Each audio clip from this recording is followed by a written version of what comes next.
안녕하세요. 코인 랩소디 오늘도 여러분들과 함께합니다. 본부장님과 인사 나눠보겠습니다. 본부장님 안녕하세요. 네, 안녕하세요. 오늘은 반갑습니다. 네. 많이 피곤해 보이시네요, 아, 본부장님. 예, 피곤하지 않습니다. 아, 그렇습니까? 네. 알겠습니다. 자, 그럼 오늘도 저랑 코인 이야기 먼저 나눈 이후에요. 본부장님과 함께 글로벌 뉴스들 같이 이야기를 나눠보겠습니다. 저희가 또 시황 봐야 될 것 같아서 오늘 시황부터 이야기를 시작해 보도록 할게요. 비트코인 98,000까지 올라와 줬고요. 시장 충격이 다소 있기는 했었는데 그 부분도 어느 정도 소강이 됐다라고 보시면 될 것 같습니다. 리플이 제가 한 20분 전에 확인했을 때 테더 보다 아래에 있었거든요, 시가총액이. 그러니까 정말 박빙이죠. 그래서 리플과 테더의 시가총액은 계속 변동성이 있다라는 측면에서 보시면 될 것 같고요. 솔라나 코인도 200달러 선을 유지해 주는 흐름들 계속 이어져 오고 있다라고 보시면 되겠습니다. 도지코인도 시가총액 8위를 차지하고 있고, 그리고 또 저희가 여기서 트럼프 밈 코인도 한번 볼게요. 좀 내려가야 돼요. 조금 내려가서 페페코인 29위로 되어 있고, 그다음에 트럼프 밈 코인 오피셜 트럼프 같이 보겠습니다. 오피셜 트럼프가 지금 고점이 여기 보시면 68달러, 64달러, 70달러 선까지 올라왔었다가 지금 계속 좀 하락을 하면서 횡보를 하고 있는데, 오피셜 트럼프에 관해서 또 많은 분들이 관심을 최근에 가져주시는 부분들이 있어서 같이 시황적으로 언급을 해드리고 싶어서 이렇게 가지고 왔고요.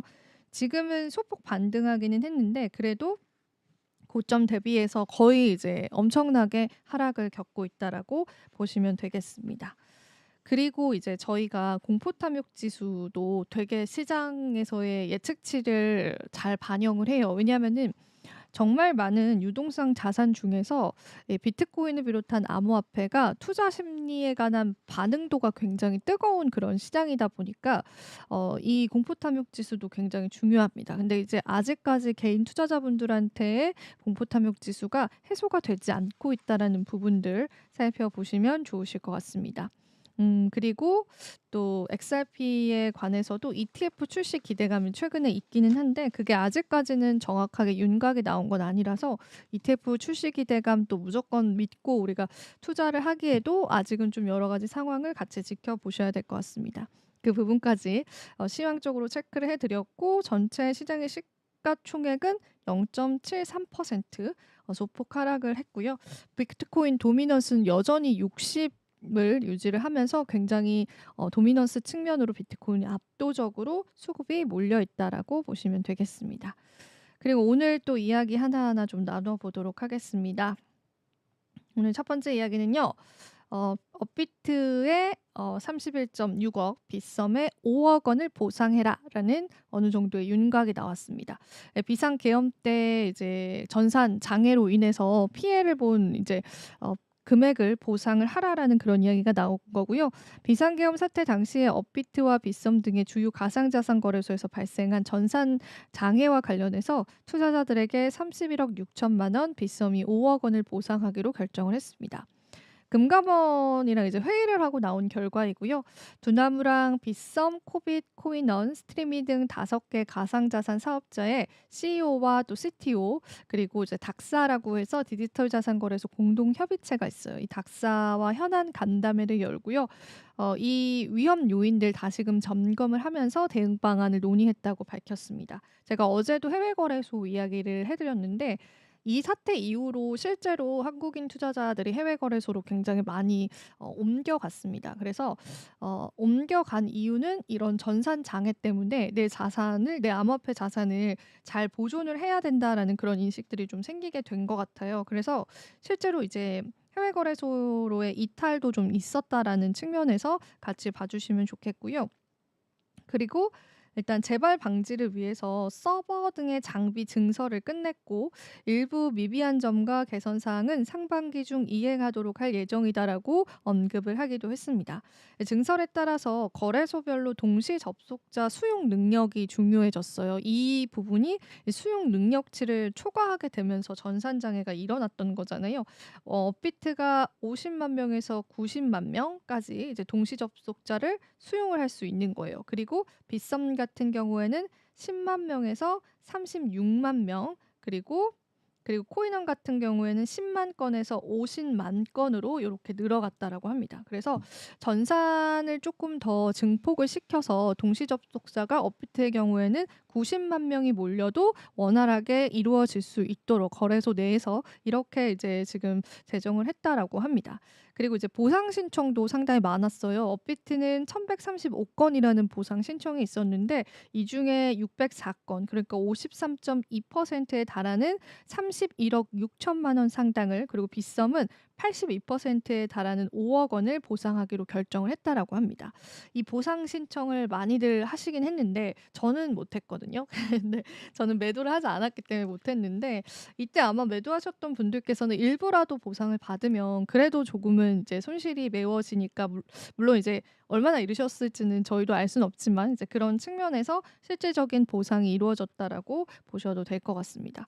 그래서 이게 어느 정도는 이제 처리가 되고 있고, 앞으로 이제 동시 접속자 수를 늘릴 수 있는 그러한 네트워크를 구축했다라고 하니까 그만큼 가상자산 투자자가 또 정말 많구나, 이런 또 생각이 들게끔 하는 그런 기사이기도 했던 것 같습니다. 자, 그리고 크립토차르 기자회견이 또 우리 크립토 시장을 끌어내리는 요인이 되기도 했죠. 비트코인 언급이 단 한 번도 없었다, 이런 이야기들이 좀 나왔는데, 네, 데이비드 sak스 미국 백악관 가상자산 차르의 기자회견의 실망감이 크립토 시장을 좀 지배했습니다. 사실 이제 이 트럼프 대통령이 재무 관련한 인사들을 굉장히 친암호화폐적인 인물들로 꾸렸기 때문에 뭐 행정명령이라든지 뭐 기자회견이라든지 이런 것들을 크립토 투자자들이 당연히 기대를 했었는데, 사실상 굉장히 시시하게 끝났습니다. 그래서 차르는 미 행정부의 가상자산 정책 총괄 권한을 가진 총책임자인데요. 워싱턴 DC 국회의사당에서 기자회견을 했는데, 삭스 가상자산 차르는 도널드 트럼프 행정부의 목표는 가상자산 산업의 책임감 있는 성장 지원과 명확한 규제 체계 마련이다라고 하면서 스테이블 코인 법안의 마련과 통과에도 힘을 쓸 것이다라고 밝혔습니다.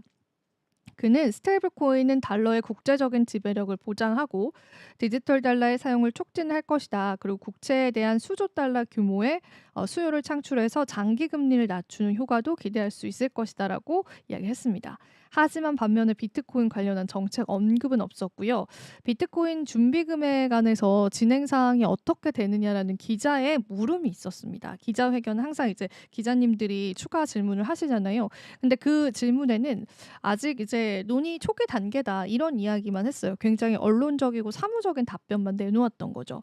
그리고 이제 트럼프 행정부가 최근에 국부 펀드를 이제 설립하겠다라고 했잖아요. 그 국부 펀드에 비트코인이 포함될 수 있다라는 그런 이야기도 나오거든요. 그래서 그 질문도 있었어요. 그 편입 가능성에 대해서도 하워드 러트닉 상무부 장관 지명자에게 묻는 것이 좋겠다라고 하면서 그 대답을 회피하기도 했습니다. 그래서 굉장히 이제 시장에서 실망감이 좀 많이 나왔고요. 그래서 이제 뭐야, 이제 트럼프가 우리 크립토 투자자에게 약속했던 걸 이행하지 않는 거 아니야? 이런 이야기들까지 좀 나오게 됐습니다. 그리고 이날 기자회견에서는 팀 스콧도 이제 유명하죠. 상원 은행위원장 위원장과 프렌치 힐 하원 금융서비스 위원장, 존 보스먼 상원 농업위원장 위원장 등이 참석을 했습니다. 일단 지금 이 기자회견상으로 언급을 제대로 한 거는 바로 스테이블 코인이었거든요. 스테이블 코인 이야기를 오늘 좀 드리고 싶었어요. 그래서 미국의 스테이블 코인 혁신 가이드라인법 추진에 속도를 내겠다, 100일 내에 법안을 통과하기 위해서 공격적으로 움직일 것이다라고 심지어는 강조를 했습니다. 제가 여러 번 좀 말씀을 드린 것 같은데, 스테이블 코인은 이제 암호화폐 시장 내에서 사용하는 화폐잖아요. 근데 이게 사용량이 너무나 지금 많기도 하고, 그리고 이게 달러를 기준이란 말이에요. 그러니까 달러를 기준으로 해서 1달러의 1스테이블 코인을 발행하는 방식으로 크립토 투자자들이 스테이블 코인을 다른 뭐 거래소로 옮기거나 뭐 그럴 때 사용을 하거나, 최근에는 이제 국제 송금할 때도 사용을 하거든요. 근데 이제 트럼프가 왜 이 스테이블 코인을 계속 미느냐, 이거에 관해서 배경을 여러분들이 아셔야 돼요. 지금 이제 브릭스타라고 해서 중국을 이제 필두로 한 그 서방 국가를 약간 제재하려고 하는 연합에서는요. 디지털 통화를 사용을 하겠다고 했습니다. 자기들 간의 무역 거래를 할 때요. 그러면은 자연스럽게 달러에 관한 영향도가 사라지게 돼요. 지금 달러는 오일머니다라고 해서 이제 우리가 석유를 살 때 달러를 이용을 하기도 하고 다양한 무역 거래에서 달러 기준으로 많이 사용이 되잖아요. 근데 만약에 이렇게 브릭스 측에서도 지금 사실 화폐 교환은 거의 이제 디지털 방식으로 하니까 이제 달러가 아니라 우리의 CBDC 통화를 만들겠다. 이렇게 나오게 되면은 자연스럽게 이제 미국은 달러 패권국으로서의 그런 힘이 사라지게 됩니다. 이거를 트럼프가 정확하게 캐치를 했고 그러면은 디지털 통화로서의 달러의 가치를 살려야 되는데 그 방법과 대안이 잘 살펴보니까 스테이블 코인이 너무 적합한 거예요. 왜냐하면 지금 스테이블 코인은 실제로도 많이 쓰이고 있지만 달러를 기반으로 한 스테이블 코인이기 때문에 이 부분 때문에 트럼프는 스테이블 코인 때문이라도 이 크립토 시장에 관한 육성을 세우겠다라는 거죠. 솔직히 말하면 진짜 똑똑한 사람이다라는 생각이 들어요. 결과적으로 단순히 뭐 이 투기 자산 뭐 표심을 얻으려고 했던 것도 분명 있었겠지만 근데 이 스테이블 코인이 운용되는 방식과 이 생태계를 파악을 하고 지금 달러에 관한 위치를 지킬 수 있는 거는 이 스테이블 코인밖에 없다라고 판단을 한 것 같습니다. 실제로 여러 나라 국가에서 자국민들의 뭐 CBDC를 만들거나 자국민들의 디지털 통화를 만들거나 그런 것들이 통용하게 되면은 달러의 가치 자체가 조금 상쇄되는 그런 결과를 낳게 돼요. 그래서 트럼프는 CBDC는 없다. 우리나라에서 CBDC는 육성하지 않겠다. 다만 이 스테이블 코인을 육성하겠다라고 아예 그렇게 본인의 입으로 이야기를 했습니다. 그래서 지금 스테이블 코인을 굉장히 육성할 것처럼 보이고 마침 이 타이밍에 리플이 리플 스테이블 코인을 출시를 했습니다. 그리고 리플의 CEO와 트럼프가 또 식사도 했죠. 그러니까 이게 모든 게 연결고리가 있는 거예요. 우리가 단순히 트럼프는 암호화폐를 미는 사람이다. 암호화폐 투자자들한테 표를 받으려는 사람이다라고 이해를 하기보다는 그 이면에는 다 이런 연결고리가 있는 거예요. 그래서 이번 기자회견은 스테이블 코인에 관한 추진 속도 100일 이내에 법안 통과하겠다. 트럼프는 당연히 하겠죠. 그런 이야기를 한 거고요. 다만 우리가 이제 투자 자산으로 보고 있는 뭐 비트코인이라든지 알트코인에 관한 언급들은 없었다라는 부분들에서 또 시장에서는 실망을 한 것 같습니다. 그래서 실제로 이제 스테이블 코인 사용을 육성시킬 것 같아요. 트럼프는. 그러면 이제 각 나라들 예를 들면은 최근에 이제 러시아랑 이제 중국 같은 경우에도 달러로 석유 교환 안 하겠다 이렇게 아예 공표를 하면서 자기들끼리 루블화로 거래를 하는 모습을 실제로 기사를 막 크게 내기도 하고 이랬거든요. 그러니까 달러 패권을 지키기 위해서 트럼프가 스테이블 코인을 선택을 했고 이 스테이블 코인에 관한 육성도는 굉장히 커질 것처럼 보여지는데 그럼 이 과정에서 우리는 어떻게 또 투자 전략을 잡아야 할지 또 고민이 생겨지게 되는 거죠. 그래서 계속 이거 관련된 내용은 이제 법이 실제로 발의되고 집행되는 과정들을 같이 저랑 살펴보면서 여러분들이 트럼프의 숨은 의도를 정확하게 파악하시는 게 좋을 것 같습니다. 무조건 트럼프 행정부가 들어온다. 암호화폐가 오를 것이다. 이런 관점이 아니라 왜 이 사람이 암호화폐 시장을 밀고 왜 스테이블 코인을 이렇게까지 빠르게 많이 사용하게끔 하려고 하는지 그 포인트로 한번 여러분들 짚고 가셨으면 좋겠어서 오늘 이 기사를 가지고 왔고요. 그리고 또 다음 기사 보겠습니다. 이 도널드 트럼프 대통령의 차남이 어제는 이더리움을 사라 그러고 오늘은 비트코인을 사라고 했습니다. 비트코인을 언급해서 또 화제라고 하는데요. 에릭 트럼프가 이제 X를 통해서 지금은 비트코인을 매수하기 좋은 시기다라고 했고 앞서서 4일 날은 이더리움 매수를 언급하기도 했습니다. 근데 이제 이 분이 이런 이야기를 했는데 이 부분에 관해서는 이제 커뮤니티 의견은 뭐 크립토를 그렇게 잘 아시는 분은 아닌가 봐요. 그래서 이제 "네가 뭘 아냐." 이런 시선도 사실은 있다라는 거 이제 여러분들이 그냥 가볍게 살펴보면 좋을 그런 기사여서 한번 가지고 왔고요. 그리고 제가 앞서서 이제 차르 기자회견도 말씀해 드렸는데 얼마 전에 제가 이제 각 주에서 비트코인 준비금 법안들이 굉장히 많이 발의가 되고 있다고 말씀을 드렸잖아요. 근데 지금 비트코인 준비금 법안 부결에 관한 소식이 또 나왔습니다. 그래서 데리비트의 아시아 사업 개발 담당자인 린천이 X를 통해서 미국의 15개 주가 비트코인 전략 준비금 도입을 시도하고 있다. 요 기사는 이제 제가 예전에도 알려드렸었고 이 중에서 이제 노스다코타 그리고 와이오밍 주의 경우 하원 투표에서 부결이 됐다라고 합니다. 그래서 요런 것들도 지금 비트코인 가격에 영향을 받고 있다라고 이야기를 하고 하고 있습니다. 우리의 시나리오는 사실 주 차원에서 시작을 하고 그게 중앙은행으로 확대가 될 것이다. 그 준비금 법안이 통과되는 거에 관해서는 이렇게 생각을 했는데 일단은 주 차원에서 일단은 부결이 먼저 나오고 있는 상황이에요. 그래서 비트코인 준비금이 도입이 되는 부분들은 사실상은 조금 좀 멀어 보이는 그런 상황들이 연출이 될 수 있다라는 거 그거 한번 체크를 해 보시면 될 것 같고 근데 뭐 다른 주에서는 아직 발표가 난 건 아닙니다. 그리고 제가 생각할 때는 그냥 한 주만 통과돼도 될 것 같아요. 정말 많은 주가 지금 법안을 발의를 했지만 그중에 단 한 주라도 이게 비축 자산으로 통과가 된다면 그게 충분히 시장의 모멘텀이 되지 않을까 싶어서 관련한 내용들 계속 살펴보시면 좋을 것 같고요. 또는 마지막 소식이 될 것 같은데요. 코인베이스의 임원이 비트코인 창시자인 사토시 나카모토를 알고 있다? 이런 이야기가 흘러 들어왔습니다. 코인니스에서 지금 방금 속보로 떠서 제가 가지고 왔는데요. 코인베이스의 제품 전략과 비즈니스 운영 부문의 이사인 코너 그로건이요. 크라켄의 비트코인 창시자로 추정되는 파토시의 신원 정보를 가지고 있을 가능성이 크다고 이야기했습니다. 아캄이 추적하는 사토시 마이닝 패턴 주소들에 따르면 사토시가 이게 지금 오타 났습니다. 파토시라고 되어 있는데 파토 아니고 사토시입니다. 기사에서 오타가 났네요. 자주 송금했던 주소는 1PYYJ로 시작을 하는데 이 주소는 캐나다 거래소에서 사용이 된다라고 합니다.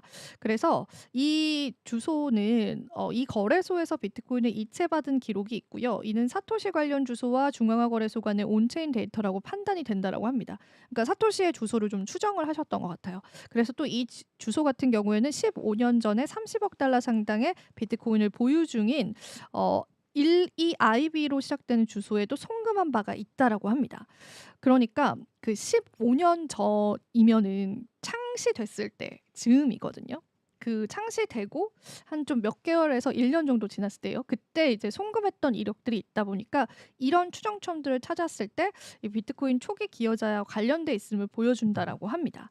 그래서 그게 사실이라면 이제 크라켄 측에서 이런 정보들을 삭제했을 가능성도 있기 때문에 정체에 관해서 아직까지도 많은 분들이 궁금해하시지만은 지갑 추적을 통해서 어느 정도의 윤곽은 좀 드러날 수 있다라는 기사 정도로 여러분들 좀 해석을 해보시면 좋을 것 같습니다.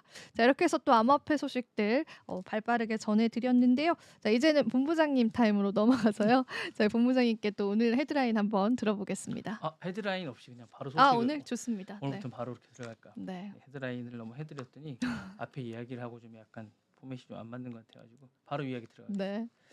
일단 여러분들한테 좀 화제가 됐던 이야기인데 일단 원정 출산에 관련된 그 좀 출생 시민권이죠. 그 폐지를 이제 행정명령으로 이제 일단 하자마자 했습니다. 그래서 버스라이트 시티즌십이라고 해서 이제 그에 관련해서 이제 트럼프가 이제 시민권 행정명령을 계속 내렸습니다. 주마다 내렸는데 이거에 관련해서 연방 판사들이 다 일단 이거를 차단하는 행정 그거에 대해서 이제 아니다라고 판결을 계속 내리고 있습니다. 시애틀에서 일단 14일 임시 가처분 명령을 얼마 전 1월 23일 날 내렸는데 이것과 관련해서 또 메릴랜드에서 영구로 내렸습니다. 그러니까 주마다 계속 이거에 대해서 이제 아니라는 판결을 계속 내리고 있습니다. 그러다 보니까 이게 사실상 트럼프가 했던 행정명령이 무효화되는 게 아닌가라는, 그러니까 트럼프는 이거에 대해서 이제 반론을 제기하면서 반소를 하겠다, 다시 자기는 이제 다시 하겠다라고 항소를 하겠다는 계획을 밝히고 있지만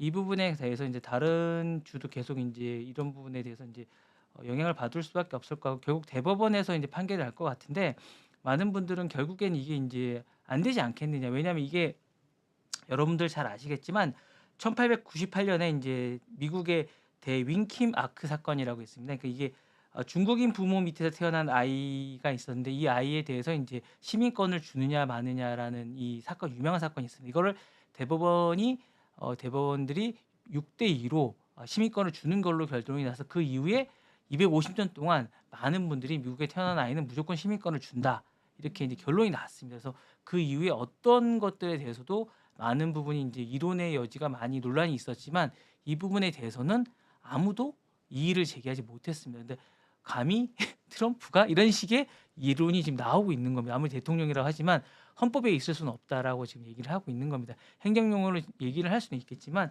그렇게 얘기를 하고 있는 상황이고요. 일단 행정명령의 주요 내용을 이제 잠깐 살펴보면 어떤 게 있냐면 트럼프가 얘기한 행정명령 이런 겁니다. 불법 이민자가 낳은 자녀와 이런 데 대해서는 자동 시민권을 박탈한다라는 내용이고요. 관광객, 유학생, 임시 노동자의 자녀도 시민권의 대상에서 제외하겠다라는 내용입니다. 그리고 출생 시민권 원칙을 뒤집겠다라고 하고 있습니다. 그러니까 요 세 가지 내용이 주요 내용입니다. 그래서 기본적으로 이제 우리나라도 이제 가끔 이제 원정 출산이나 이런 걸 많이 하시는데 이 부분에 대해서 이제 하는데 일단은 이 부분이 이제 기본적으로 이제 가능하게 됐습니다. 일단은 가능하게 돼서 이제 하게 된 거고요.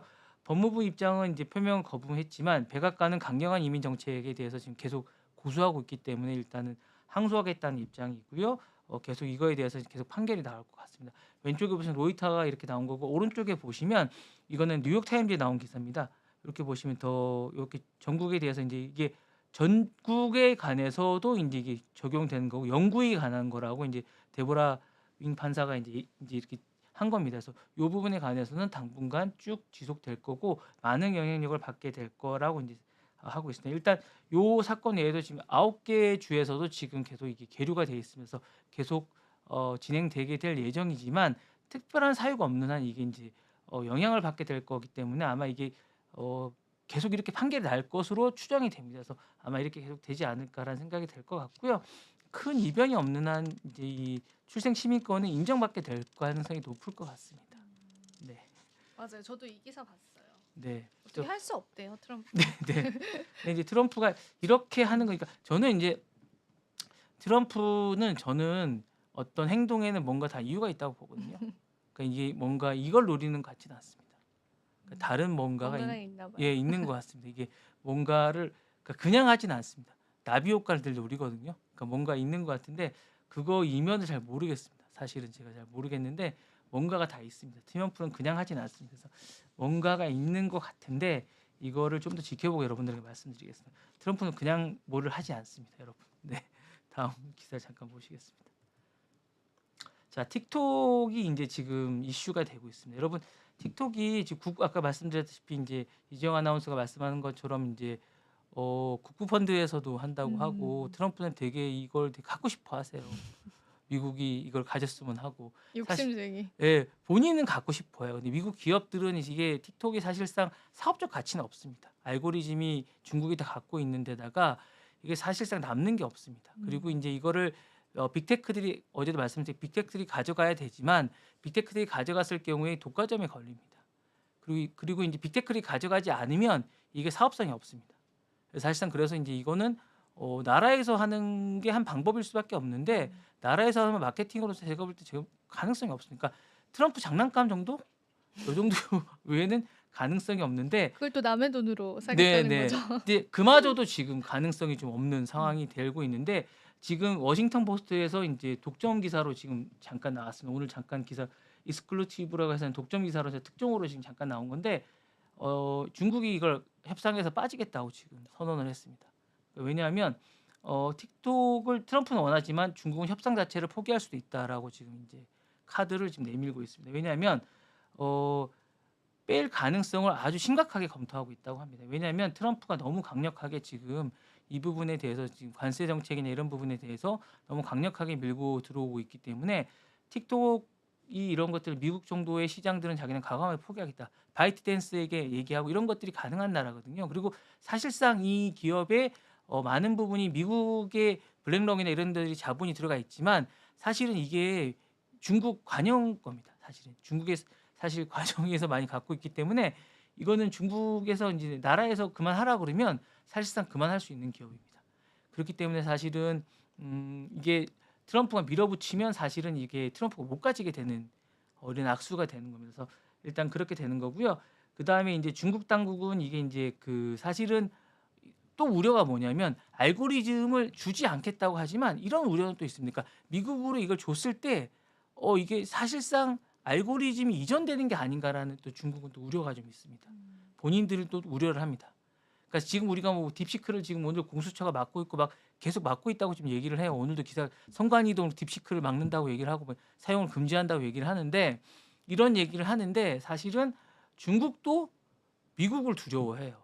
미국도 중국을 두려워하고 많은 사람이 중국을 두려워하지만 그래서 이제 이런 우려를 좀 하기 때문에 사실은 이 부분에 대해서 이제 우려를 하기 때문에 안 주겠다는 얘기를 하는 거고 갈등이 좀 있으면서 이 부분에 대해서 이제 지금 얘기를 하고 있기 때문에 이런 부분에 대해서 이제 틱톡이 저는 아예 이 자체가 미국 사업권조차도 미국으로 못 넘어가고 아예 철수하는 단계가 될 가능성도 상당히 높다라는 생각이 좀 있으면서 이 부분은 좀 더 지켜봐야 될 것 같지만 조만간 저는 이게 못 갈 가능성이 30이라는 결정이 나겠지만 못 갈 가능성도 상당히 높다 이런 생각이 좀 듭니다. 네. 다음 소식 잠깐 드리겠습니다. 자, 저 이게 좀 왜 조용한가 했습니다. 이 부동산 개발업자이신 이분이 좀 하는데 오늘 이제 가자지구 발언을 좀 했습니다. 이걸 또 이렇게 또 풀어내나 이런 생각이 지금 오늘 또 들었습니다. 아, 정말 이분 대단하시다. 이 분쟁 지역을 또 관광지구로 만들겠다는 생각을 또 이렇게 저는 이렇게 하고 이제 하루 만에 이게 저는데 이분은 던져보고 아니면 다 접더라고요. 그러니까 어제 이제 잠깐 제가 그 우편물을 중국에서 오는 홍콩에서 오는 우편물을 맡겠다고 했는데 하루 만에 그걸 이제 접었어요. 왜 접었나 보면 이제 미국은 우편물에 대해서 되게 예민해요. 왜냐면 이제 그 미국은 사실은 자기 영역에 누군가가 들어오는 걸 되게 꺼리는 나라거든요. 사생활을 되게 중요하게 생각하는 나라인데 기본적으로 그런 부분에서 유일하게 자신들의 사생활에 들어올 수 있는 사람이 집배원이에요. 그럴 만큼 우편물에 관해서는 되게 관대하거든요. 근데 그런 우편물을 막는 트럼프를 이해를 못하는 거예요. 그래서 이제 그 부분에 대해서 반발이 심하기 때문에 그 부분에 대해서 되게 반발이 심했기 때문에 하루 만에 접은 거예요. 그래서 이제 접었는데 그래서 이제 트럼프가 이제 그게 이제 안 되니까 관심을 다시 가자지구로 돌린 거예요. 사실 제가 볼 때 하루 만에. 그러면서 이 부분을 본인이 또 이제 그 주특기인 부동산 개발업을 이제 다시 하게 그린란드, 멕시코만 이제 그리고 나서 이제 가자지구 그리고 얼마 전에 이제 했는데 사실 이 부분을 저는 이렇게 풀어낼지는 정말 몰랐습니다. 이 부분을 여기를 이제 관광지구로 개발하겠다고 얘기를 했는데 사실 이게 또 하고 나자마자 또 수습을 했어요. 이게 또 이런 게 아니다라고 하면서 이제 이 부분에 해명을 했습니다. 이런 계획이 없다라고 하면서 해명을 했는데 사실 이게 꺼지지 않고 제가 볼 때 오늘 내일 또 계속 뭔가 이게 불씨가 꺼지지 않고 계속 이야기를 그린란드처럼 계속 이어갈 것 같고 이 부분이 이슈가 될 것 같습니다. 사실 이 부동산 제국주의 발언과 개발업자 본능의 발언은 하루아침에 꺼질 것 같지 않습니다. 왜냐하면 그린란드뿐만 아니라 이분이 원래 이제 부동산으로 트럼프 미디어가 출발하다 보니까 모든 사업의 분야나 모든 생각을 부동산 개발이나 시행업자의 어떤 그런 것들로 다 봅니다. 그리고 일단 땅 따먹기라고 그러나요? 그런 걸로 일단 모든 걸 다 봅니다. 일단 찔러보기. 일단 깃발을 꽂은 다음에 그 다음에 모든 걸 다 생각하는 약간 이런 영역주의로 생각을 하고 파나마나 뭐 캐나다 뭐 편입 이런 것들로 하고 이렇게 일단 합니다. 그리고 일단 찔러보고 그 다음에 협상을 하는 약간 이런 식의 뭔가 협상을 하기 때문에 아니면 말고 이런 식입니다. 그래서 그런 와중에 상대방의 상처를 입는 건 전혀 생각지 않습니다. 네, 그런 분이기 때문에 이분은 그리고 눈에도 좋은 거 아니야 개발되면 이런 식이기 때문에 그 개발해줄게 그리고 이익을 나눠 가지면 되지 않느냐 이렇게 생각하고 대신 돈은 너네가 내 이런 식이기 때문에 자기는 뭐 아이디어만 제공하고 뭐 이런 식입니다. 그래서 개발업자들이 다 그렇게 하거든요. 남의 돈으로 개발하고 땅은 제공해라 뭐 이런 식의 개발을 아이디어를 내기 때문에 모든 전 세계가 자기의 놀이터인 셈이 되는 겁니다. 사실 약간 그런 식의 개발의 어떤 생각을 계속 갖고 있기 때문에 계속 이런 아이디어가 계속 나올 것 같습니다. 온 전 세계가 좀 괴로울 것 같고 지금 또 개발이 이제 다음 관세가 이제 독일차가 됐거든요. 다음 타겟이 그래서 지금 조금 있다 우리나라 올 것 같아요. 그래서 좀 긴장해야 될 것 같습니다. 순서가 이제 독일차 됐으니까 순서대로 가고 이제 있습니다. 지금 올 것 같습니다. 그러니까 좀 긴장해야 될 것 같습니다. 네. 다음 소식. 그래서 딥시크입니다. 자, 저는 이제 딥시크를 지금 계속 우리나라도 막고 다른 나라도 막는데 저는 이제 딥시크가 정말 긍정적인 효과가 많이 있다고 봅니다. 여러분 이제 딥시크가 사실은 중국에 대해서 이제 안 좋은 효과가 있기 때문에 막 많은 분들이 이제 막 되게 막고 그리고 제가 이제 계속 얘기하지만 우리나라 외신은 미국의 중심으로 이제 외신을 다 번역하고 그렇기 때문에 이제 좀 그런 경향이 좀 있어요. 중국과나 이제 뭐 이런 쪽의 외신이나 뭐 제3세계 외신을 잘 번역하지는 않습니다. 그래서 보니까 이제 그분 쪽의 어떤 시각이나 이런 건 잘 들어가지 않는 경우가 좀 있는데요. 사실은 딥시크가 생기면서 저희가 AI를 무료로 쓰게 되는 경우가 상당히 많습니다. 좋은 AI를 쓰게 되는 경우가 많은데 이번에 나온 제미나이도 2.0도 상당히 그런 경우가 많이 된 겁니다.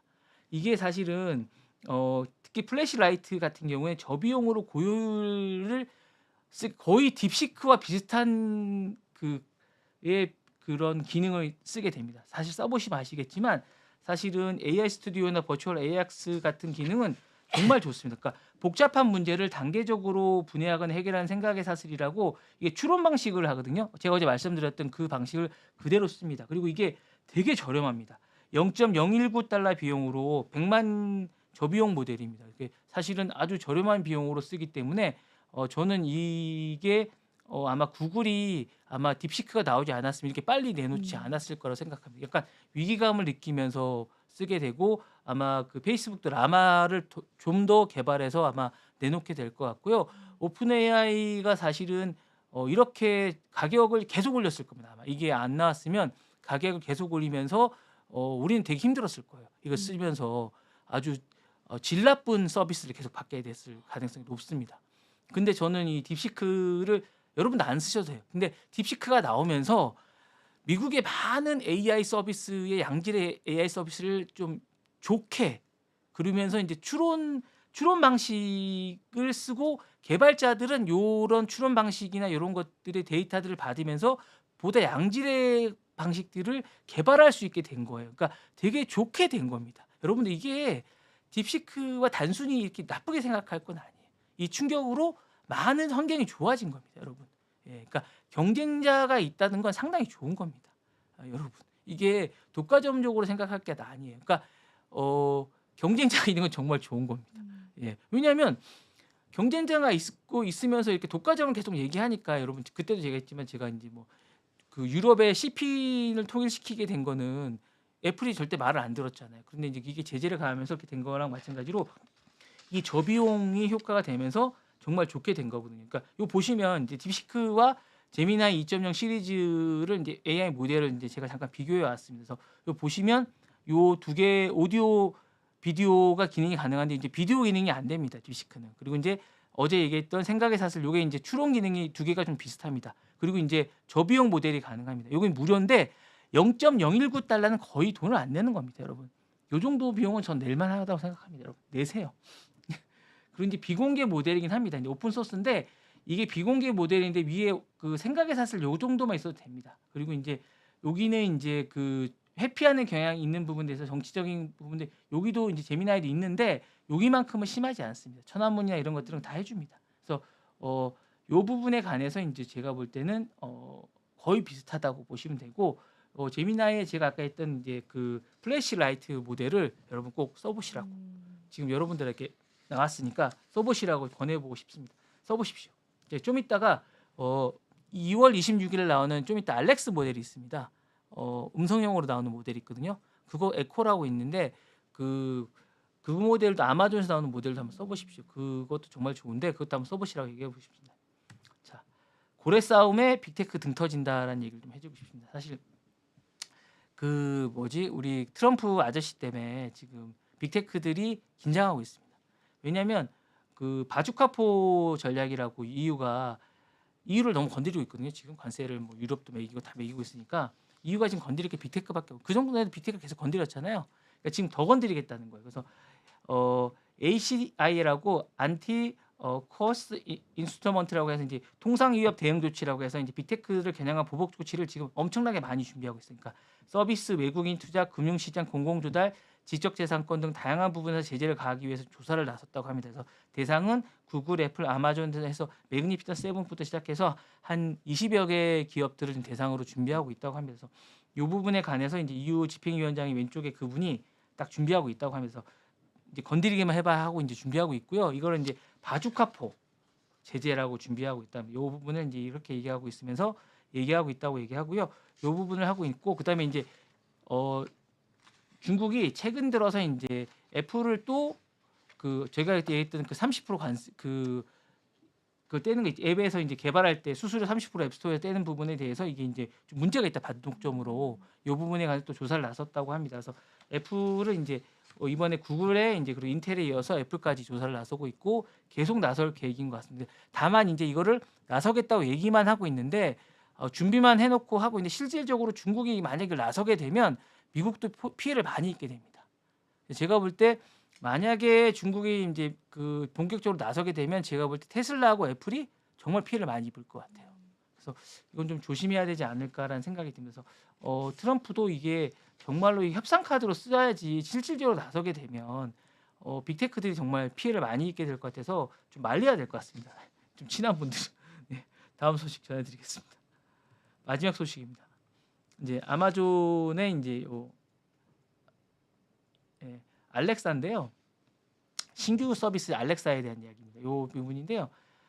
제가 이제 알렉사가 이제 2월 26일 날 제가 만들었는데 이게 지금 안 나오고 있는데 제가 지금 여기 이제 하나 만들었는데 두 개 겹쳐졌군요. 네, 알렉사 서비스입니다. 이제 아마존 알렉사가 이제 인공지능 서비스인데 알렉사를 혹시 써보셨습니까? 아니요. 저는 챗GPT랑 퍼플리시티 그거 그 두 개 써요. 그러니까 음성 지능형 안 서비스입니다. 써봤어요. 우리나라가 이제 누구나 뭐 이렇게 막 말로 하는 서비스 네. 있잖아요. 네. 그게 이제 미국의 알렉사 어. 알렉사 그러면 이제 대답하는 약간 요런 인공 그러니까 막 지니 약간 이런 예, 것처럼. 그런 것처럼 이제 그런 걸 베낀 겁니다. 이제 음. 우리나라가 이제 그걸 베낀 건데 이게 초반에 시리가 요거랑 비슷하거든요. 그러니까 요것처럼 이제 처음에 괜찮았는데 생각보다 발전이 안 된 거예요. 그래서 이제 이게 초반에 이제 클라우드 자연어 처리, 머닝머신을 계속적으로 했는데 음악이나 미디어나 스킬이나 이렇게 해서 생성형 AI를 해서 이제 알렉사가 이제 많이 이렇게 해서 에코라고 해서 스피커가 있어요. 그거를 통해서 이제 음성형 해서 이제 많은 것들을 같이 하게 됐는데 이게 이제 처음에는 되게 화제가 됐어요. 그래서 이제 뭐 등도 키고 뭐 제어도 하고 많은 것들이랑 연결해서 많이 됐었는데 쇼핑도 하고 이제 음악도 하고 책도 읽어주고 막 여러 가지 이제 쇼핑도 해주고 막 이랬었는데 생각보다 더 이상 진화가 안 됐습니다. 예, 그리고 이제 막혔습니다, 개발이. 그러면서 이제 이게 진화가 안 되면서 인기가 없어졌어요. 그러면서 이제 이게 생각보다 잘 안 되면서 인기가 없어졌는데 그러면서 나머지 이제 뭐 오픈 AI나 이쪽은 발달이 많이 되면서 인공지능이 발달이 많이 됐는데 이 부분은 이제 인기가 없어지면서 알렉사가 이제 망한 게 아닌가라고 하면서 사업 분야가 이제 안 됐었는데 최근에 이제 좀 발달이 되면서 알렉사가 이제 좀 개발이 되면서 이제 이번에 2월 26일 날 공개되겠다고 하게 된 겁니다. 유료 서비스를 $5에서 $10 사이를 받으면서 공개하겠다고 얘기한 겁니다. 그래서 생성형 AI로 더 자연스럽게 하면서 기사도 요약해주고 말로 하면 이메일도 작성해주고 음식 배달도 해주고 그 다음에 복합적인 것도 하겠다고 얘기를 한 겁니다. 그래서 이게 나오게 되면 어떻게 나오는지 하고 이달 중순쯤에 설명회를 하겠다고 합니다. 그래서 이게 어떻게 되냐에 따라서 아마존의 어떤 그런 것도 실적 발표와 맞물리면서 새롭게 어떤 시장에 변화를 주지 않을까라는 생각이 듭니다. 그래서 이게 좀 음성형 AI가 나오면서 아마존에 좀 새로운 변화가 오지 않을까라는 생각이 좀 듭니다. 그래서 요거까지 제가 오늘 준비한 소식입니다. 네. 아마존이 이제 또 실적 발표 기다리고 있는데요. 뭐 컨콜을 할 테니까 그때 또 어떤 언급 있는지 같이 보면서 아마존의 방향성도 같이 살펴보면 좋을 것 같아요. 자, 오늘 또 본부장님과 다양한 내용들 나눠봤습니다. 본부장님 오늘도 좋은 말씀 감사드립니다. 네. 네, 저희 올라가 보도록 할게요. 시청해주신 여러분 고맙습니다. 감사합니다. 네.